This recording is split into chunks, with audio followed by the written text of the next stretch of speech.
નજર અન્ય સમાચારો પર તો ગાંધીનગર અમદાવાદમાં ત્રાટકી સીઆઈડીની ટીમ 30 જેટલી જગ્યા પર દરોડા પાડવામાં આવ્યા, જેમાં 14 જગ્યા પર સીઆઈડીની રેડ સફળ થઈ છે। મોટી હોટલો સહિતમાં દરોડા પાડવામાં આવ્યા। એન્ટી હ્યુમન ટ્રાફિકિંગ યુનિટના તમામ કર્મચારીને તપાસ કરવા સૂચના આપી હતી।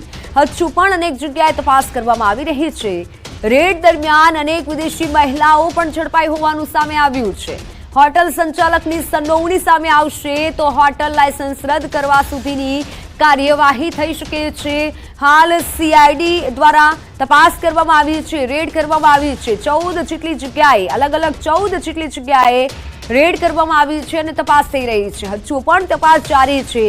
જો કોઈ હોટલ સંચાલકની સંડોવણી સામે આવે છે તો તેવા હોટલ સંચાલકો સામે કાર્યવાહી થશે। વિદેશી નાગરિકો ટુરિસ્ટ વિઝાના નામે ગેરકાયદેસર ધંધા કરતા હોય છે અને આ પ્રકારની રેડ છે અમદાવાદમાં ગઈકાલે મોડી રાત્રે પડી।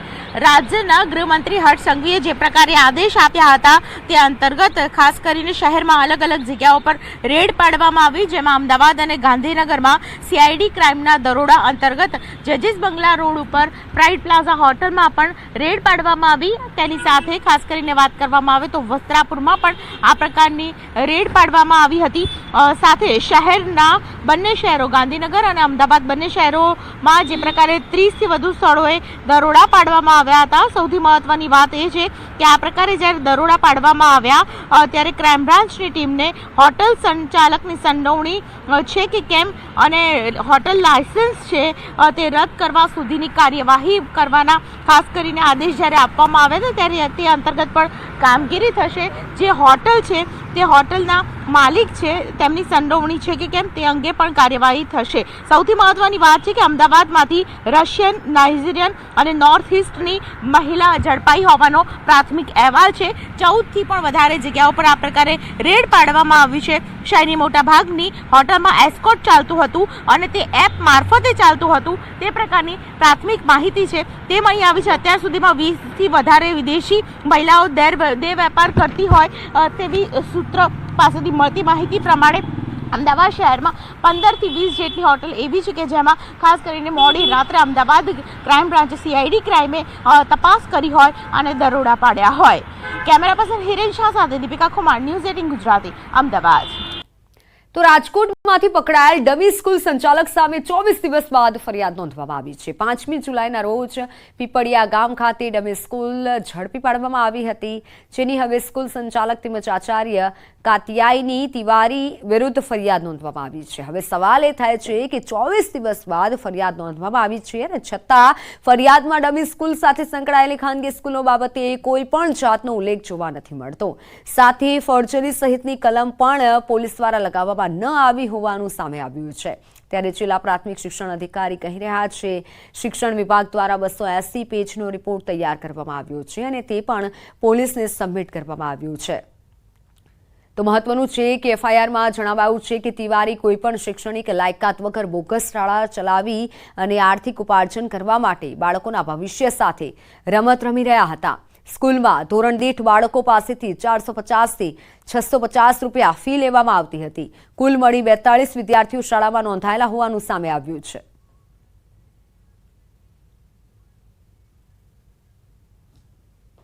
12મી તારીખે અમે પોલીસ સ્ટેશને અરજી આપી હતી અને એના આધારે ગઈકાલે પોલીસ સ્ટેશનમાં એફઆઈઆર નોંધવામાં આવેલી છે। એફઆઈઆરની અંદર અમે સમગ્ર હકીકત અને 282 પાનાનો અહેવાલ એની સાથે ઇન્ક્લુડ કરી અને પોલીસ સ્ટેશને જમા કરાવેલો છે। પોલીસ ફરિયાદની અંદર એ તમામ શાળાઓના નામનો ઉલ્લેખ કરી દીધો છે અને એના માટેના જરૂરી આધાર પુરાવા પણ પોલીસ તંત્રને આપેલા છે। વાત અમદાવાદમાં કોંગ્રેસ કાર્યાલય બહાર પથ્થરમારાનો મામલો। કોંગ્રેસ નેતા પ્રગતિ આહિર હાઈકોર્ટના શરણે પ્રગતિ આહિરે હાઈકોર્ટમાં વિશેષ દાદ માંગતી અરજી કરી છે।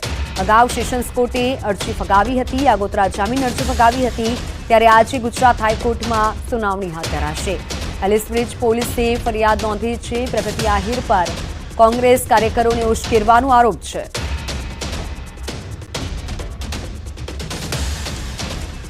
કાંઠાના પ્રાંતિજના નનાનપુર ગામને જોડતા રસ્તા પર મસમોટું ગાબડું પડ્યું।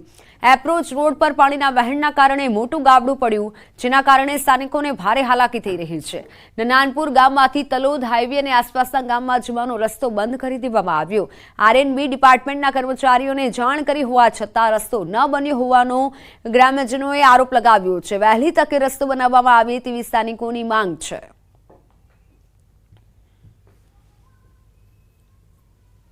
આજુબાજુના દરેક ગામોમાં અહીંયાથી વ્યવહાર થાય છે. એને સત્વરે આ કામ કરવા માટે, રિપેર કરવા માટે હું રજૂઆત કરું છું. અને હજી સુધી કોઈ આરએમબીના કોઈ અધિકારીઓ અહીંયા આવ્યા નથી. ડાયવર્ઝન ગામ લોકોએ જ આપ્યું છે. તો નનાનપુર ગામને જોડતા રસ્તા પર મોટું ગાબડું પડ્યું છે. ગ્રામ્યજનોએ રસ્તો બંધ કરાવ્યો છે, પરંતુ નવા રસ્તાની ગ્રામ્યજનોએ માંગ કરી છે. અધિકારીઓને જાણ કરી હોવા છતાં ઉકેલ નહીં આવતા સ્થાનિકોના હાલ બેહાલ થયા છે. રસ્તો બંધ થયો અને સ્થાનિકોને ભારે હાલાકી પડી રહી છે, ત્યારે ત્વરિત રીતે રસ્તો બનાવવાની ગ્રામ્યજનોની માંગ ઉઠી છે. પ્રાંતિજના દ્રશ્યો છે. નનાનપુર ગામને જોડતા રસ્તા પર મોટું ગાબડું પડ્યું છે. ગ્રામ્યજનોએ રસ્તો બંધ કરાવ્યો છે, પરંતુ તરત રસ્તો બનાવવામાં આવે તેવી માંગ ઉઠી છે. તો પંચમહાલના પહાડી વિસ્તારો ચોમાસામાં ખીલી ઉઠે છે, પરંતુ આ જ અંતરિયાળ વિસ્તારોમાં જઈ ડોક્યું કરીએ તો કેટલાય ગામના લોકો મુશળધાર મુશ્કેલી વચ્ચે જીવી રહ્યા છે. ખાસ કરી ઘોઘંબા તાલુકાના ગમાણી ગામમાં સ્થિતિ વિકટ છે. અહીં આવેલા સાતાંબા અને નવાડ એમ 2 ફળિયાના લોકો પાકા રસ્તાના અભાવે ભારે હાલાકી ભોગવી રહ્યા છે. વિકાસની વાતો વચ્ચે અહીંના દ્રશ્યો જોઈને શરમથી માથું ઝૂકી જાય. હાલત એટલી કફોડી છે કે આંગણવાડીમાં અભ્યાસ કરતા ભૂલકાઓ કોતરના વહેતા પાણીમાંથી પસાર થવા મજબૂર બન્યા છે. લગભગ 30 ભૂલકાઓ જીવના જોખમે અભ્યાસ માટે જાય છે. બાળકો નાના હોવાથી વાલીઓ તેઓને મૂકવા જતા નજરે પડ્યા. અહીંના રહીશોએ સ્વખર્ચે કાચો રસ્તો બનાવ્યો છે, પરંતુ ચોમાસું આવતા એ રસ્તો પણ ધોવાઈ જાય છે. પાકા રસ્તાના અભાવે અહીં 108ની સુવિધા પહોંચી શકતી નથી. ઇમરજન્સીમાં હોસ્પિટલ જવું હોય તો દર્દીઓને જોડીમાં લઈ જવા પડે છે. આમાં તમામ સમસ્યાઓ અંગે સ્થાનિકોએ વારંવાર રજૂઆત કરી છે, છતાં પણ તંત્રના બહેરા કાને તેઓની સમસ્યા સંભળાતી નથી.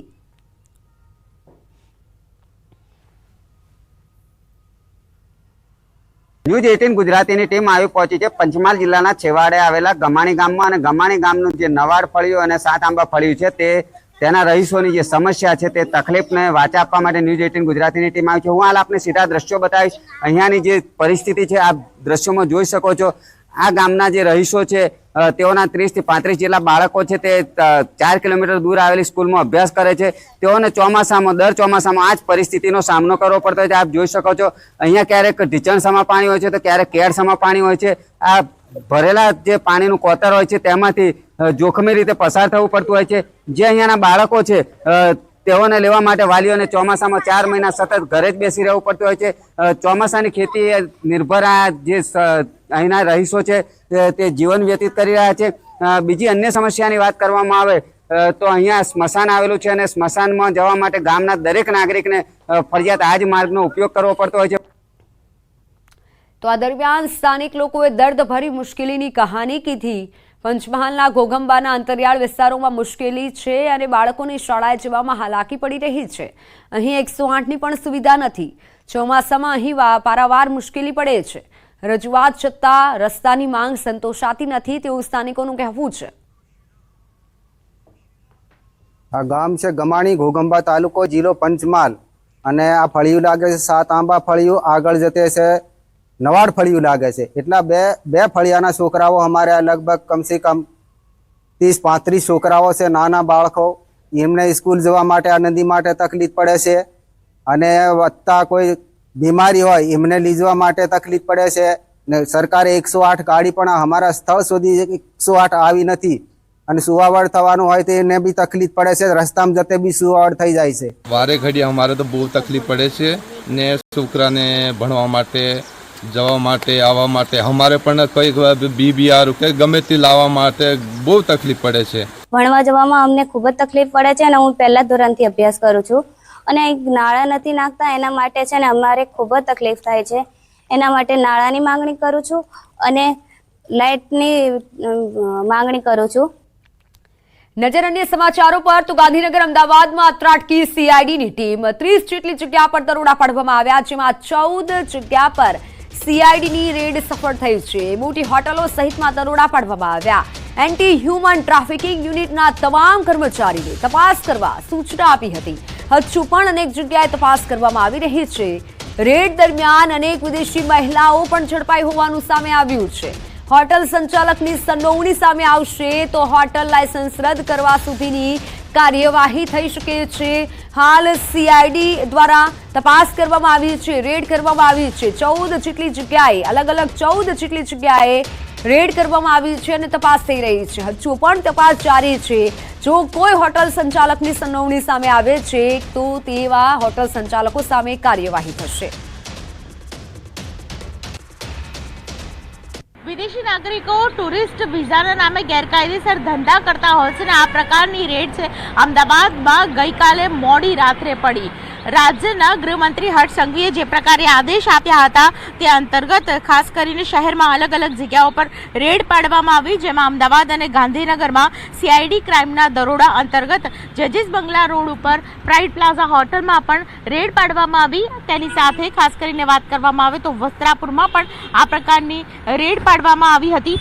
સાથે શહેરના બંને શહેરો ગાંધીનગર અને અમદાવાદ બંને શહેરોમાં જે પ્રકારે 30થી વધુ સ્થળોએ દરોડા પાડવામાં આવ્યા હતા. સૌથી મહત્વની વાત એ છે કે આ પ્રકારે જ્યારે દરોડા પાડવામાં આવ્યા ત્યારે ક્રાઇમ બ્રાન્ચની ટીમને હોટલ સંચાલકની સંડોવણી છે કે કેમ અને હોટલ લાયસન્સ છે તે રદ કરવા સુધીની કાર્યવાહી કરવાના ખાસ કરીને આદેશ જ્યારે આપવામાં આવ્યા હતા ત્યારે તે અંતર્ગત પણ કામગીરી થશે. જે હોટલ છે તે હોટલના માલિક છે તેમની સંડોવણી છે કે કેમ તે અંગે પણ કાર્યવાહી થશે. સૌથી મહત્વની વાત છે કે અમદાવાદમાંથી રશિયન, નાઇજીરિયન અને નોર્થ ઇસ્ટની મહિલા ઝડપાઈ હોવાનો પ્રાથમિક અહેવાલ છે. 14થી પણ વધારે જગ્યાઓ પર આ પ્રકારે રેડ પાડવામાં આવી છે. શહેરની મોટા ભાગની હોટલમાં એસ્કોર્ટ ચાલતું હતું અને તે એપ મારફતે ચાલતું હતું તે પ્રકારની પ્રાથમિક માહિતી છે તે મળી આવી છે. અત્યાર સુધીમાં 20થી વધારે વિદેશી મહિલાઓ દેહ વેપાર કરતી હોય તેવી સૂત્ર પાસેથી મળતી માહિતી પ્રમાણે અમદાવાદ શહેરમાં 15થી 20 જેટલી હોટલ એવી છે કે જેમાં ખાસ કરીને મોડી રાત્રે અમદાવાદ ક્રાઇમ બ્રાન્ચ સીઆઈડી ક્રાઇમે તપાસ કરી હોય અને દરોડા પાડ્યા હોય. કેમેરા પર્સન હિરેન શાહ સાથે દીપિકા કુમાર, ન્યૂઝ 18 ગુજરાતી, અમદાવાદ. તો રાજકોટમાંથી પકડાયેલ ડમી સ્કૂલ સંચાલક સામે 24 દિવસ બાદ ફરિયાદ નોંધવામાં આવી છે. 5મી જુલાઈના રોજ પીપળિયા ગામ ખાતે ડમી સ્કૂલ ઝડપી પાડવામાં આવી હતી, જેની હવે સ્કૂલ સંચાલક તેમજ આચાર્ય કાતિયાયની તિવારી વિરુદ્ધ ફરિયાદ નોંધવામાં આવી છે. હવે સવાલ એ થાય છે કે 24 દિવસ બાદ ફરિયાદ નોંધવામાં આવી છે અને છતાં ફરિયાદમાં ડમી સ્કૂલ સાથે સંકળાયેલી ખાનગી સ્કૂલો બાબતે કોઈ પણ જાતનો ઉલ્લેખ જોવા નથી મળતો. સાથે ફોર્જરી સહિતની કલમ પણ પોલીસ દ્વારા લગાવવામાં ન આવી હોવાનું સામે આવ્યું છે. ત્યારે જિલ્લા પ્રાથમિક શિક્ષણ અધિકારી કહી રહ્યા છે શિક્ષણ વિભાગ દ્વારા 280 પેજનો રિપોર્ટ તૈયાર કરવામાં આવ્યો છે અને તે પણ પોલીસને સબમિટ કરવામાં આવ્યું છે. તો મહત્વનું છે કે એફઆઈઆરમાં જણાવાયું છે કે તિવારી કોઈપણ શૈક્ષણિક લાયકાત વગર બોગસ શાળા ચલાવી અને આર્થિક ઉપાર્જન કરવા માટે બાળકોના ભવિષ્ય સાથે રમત રમી રહ્યા હતા. સ્કૂલમાં ધોરણ દીઠ બાળકો પાસેથી 450થી 650 રૂપિયા ફી લેવામાં આવતી હતી. કુલ મળી 42 વિદ્યાર્થીઓ શાળામાં નોંધાયેલા હોવાનું સામે આવ્યું છે.